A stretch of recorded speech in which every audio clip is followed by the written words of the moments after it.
মিষ্টি পাই ব্লগস। আজকে ব্লগটা শুরু হচ্ছে আমার দেওরের বিয়ে। তো আমি বিয়ের একদম ব্লগগুলো দেখাতে পারিনি। তো আজকে রিসেপশন ছিল, তো তোমাদের ঘুরিয়ে দেখাচ্ছিলাম যে আজকে আমার লুকটা কেমন লাগছে। অবশ্যই কমেন্ট করে জানাবে। তো এই যে আমার দেওর, আমার যা দেখতেই পাচ্ছ ছবিতে। তো ডেকোরেশনটা অসম হয়েছিল, প্রচুর লোকজন ছিল। তার মাঝে আমাকে আমার ভাই হেল্প করছিল ভিডিও করে দেওয়ার জন্য, ছোট ছোট একটু ক্লিপ নিচ্ছিল। যে ব্লগ করা হয় না, একদম টাইম পাই না আমি, অনেক দিন ব্লগ ছাড়ি না, প্রচুর রিচ ডাউন হয়ে গেছে। তোমরা অনেক সাপোর্ট দিয়েছিলে, কিন্তু আমি সেই এনার্জিটা একদমই পাচ্ছি না ব্লগ করে। তো ভালোবাসা চাই আমি, তো আমি ফিরতে চাই কাজের ফাঁকে মাঝে মাঝে। তো প্রচুর ভিড় এখানে, আর ক্যামেরাম্যান দাদারা বলতে গেলে আজকে বউকেই ছবি তুলবে। আমার তো দেখেই মনে হচ্ছে আমি কখন ছবি তুলবো, কখন ছবি তুলবো। তো আমি ক্যামেরায় ছবি তুলতে খুব ভালোবাসি, আর তার মাঝে আমি একটু নিজেকে একটু লুক দেখাচ্ছি, পোজ দিচ্ছি। তো নতুন বউ পোজ দিচ্ছে, ছবি তুলছে। ওরই আজকে ডিমান্ড, আজকে বলতে গেলে সেলিব্রিটিও বলতে গেলে। কি সুন্দর লাগছে আমার যাকে। তো দেখো কি সুন্দর সাজিয়েছে। তো আমিও বিয়ের দিন ঠিক এরকমই সেজেছিলাম। বিয়ের ব্লগটা আমি ওদের শেয়ার করতে পারলাম না, সরি। তো দেখো আজকে আমার দেওয়ারের রিসেপশন, সবাই লোকজনরা আসছে। তো আজকে ব্যস্ত। তো ছবি তুললাম অল্প কটা। তো প্রচণ্ড ঠান্ডা ছিল, বৃষ্টি হয়েছে আজ বলতে গেলে। এর মধ্যে আমার শরীরটাও একটু খারাপ ছিল। এক জায়গায় বসে আমি তোমাদের দেখাচ্ছিলাম ভিডিও করে, তার মাঝে একটু স্ন্যাক্স খেতে, ড্রিঙ্ক খেতে ইচ্ছা করছে, স্ন্যাক্স খেতে ইচ্ছা করছে, একটু খেয়ে আসলাম। দেখছি ভাইরা এটা কি বানাচ্ছে, মকটেল টাইপের জুস। তাই আমি বলছি ভাই এইটা বানিয়ে দাও। তো দেখছিলাম কি সুন্দর বানাচ্ছে জুসটা, কি সুন্দর। তো ভালোই খেতে লাগছিল। তো আমি একটা আগে খেয়েছিলাম, সেটাও খুব টেস্ট ছিল। আর এটা আমি টেস্ট করার জন্য ওটা নিয়েছিলাম, কিন্তু এই ফ্লেভারটা একদম ভালো লাগেনি আমার বলতে গেলে। আর এখানে সব স্ন্যাক্স টাইপের স্টল বসেছিল, ফুচকা, দই ফুচকা, এমনি টক জল দিয়ে যে ফুচকাটা হয়।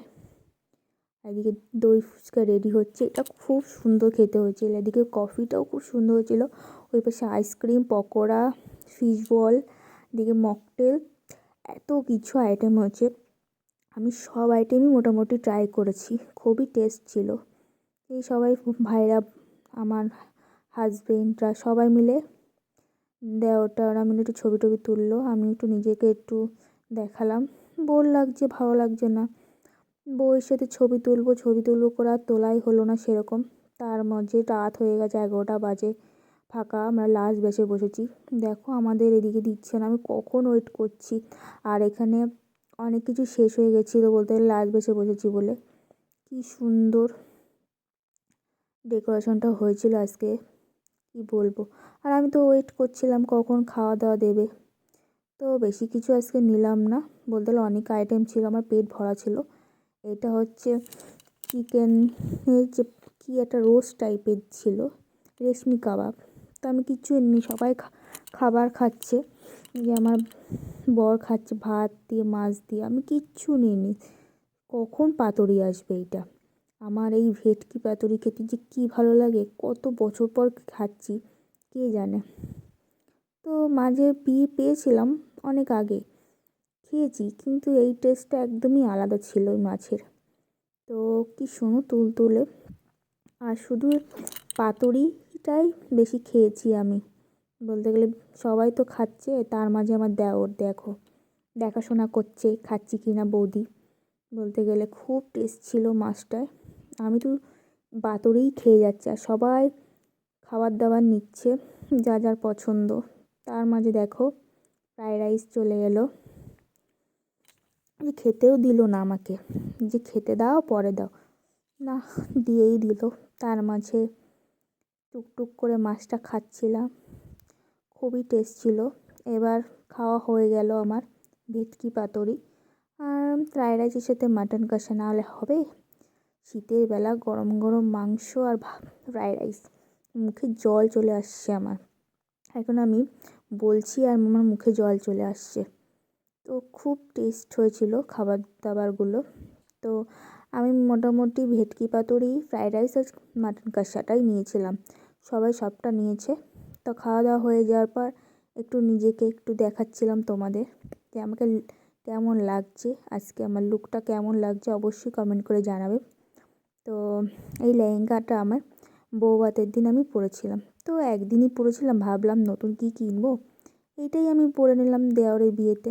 এই যে বিয়েবাড়ি ফাঁকা বলতে গেলে, লাস্ট 12টা বাজে, কেউ নেই। তো আমি একটু ভিডিও করে দেখাচ্ছিলাম তোমাদের। ডেকোরেশনগুলো অসাম হয়েছিল, প্রচণ্ড ঠান্ডাও ছিল বলতে গেলে। এই যে সামনে আমাদের দেওর সাদা জামা পরা দেখছে, আর কি ঠান্ডা পড়েছিল, শেষ পর্যন্ত আর পাচ্ছিলাম না, চাদর গায়ে দিয়ে বসে আছি, মানে দাঁড়িয়ে আছি সরি, ঘুরে বেড়াচ্ছিলাম যে কখন বাড়ি যাব। তো আজকে এই পর্যন্ত। ধন্যবাদ বন্ধুরা, অবশ্যই লাইক কমেন্ট শেয়ার করো।